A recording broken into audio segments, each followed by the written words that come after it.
Underneath the WP post, this is where we are going to configure our WordPress post content settings.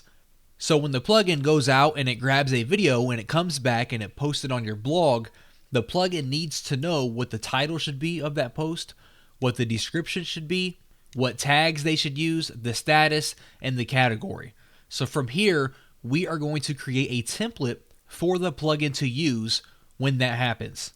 Now, to make this a little bit easier inside of WPScope, we have given you templates that you could already use and tags that you can use, and the plugin will autofill that information. So let me show you what I mean. For the post title template, this is going to be the title of your WordPress post.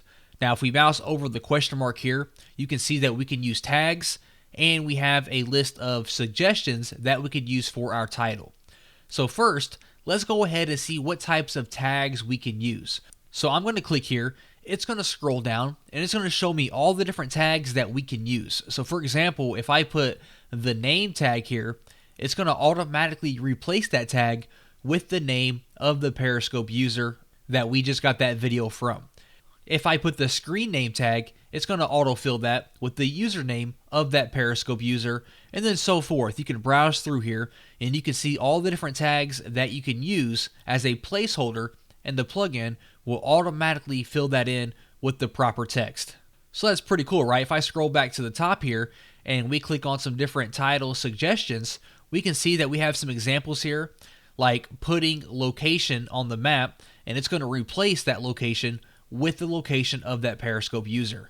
So that might say putting Indiana on the map, putting United Kingdom on the map, things like that. So I'm going to click on add this, and that's going to automatically fill in that title for me.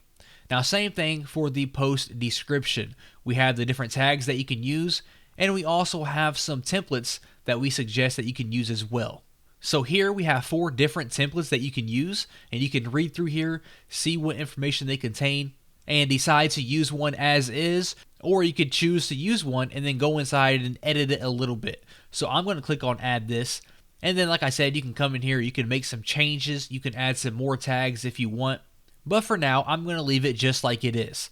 Next up, we have the post tags. This here is just simply going to be the tags that are associated with this particular post. So you can add the location tag, you can add the name tag, the username tag, and then that will automatically generate those tags for that particular post. Next up, we have the post status. Would you like the plugin to automatically publish these posts, or would you like them to be entered into draft mode, and then you can choose to publish them at a later date? Beneath that, we have the post to category settings. We can choose to post this to the category that matches the campaign name. If there isn't one, then it will create a new category for that campaign name. We can choose to post this to one category selected below randomly, or we can choose to post this to the selected categories below. So we can choose which ones to post these to. We can have it choose randomly for us, or we can have it create a category based on the campaign name.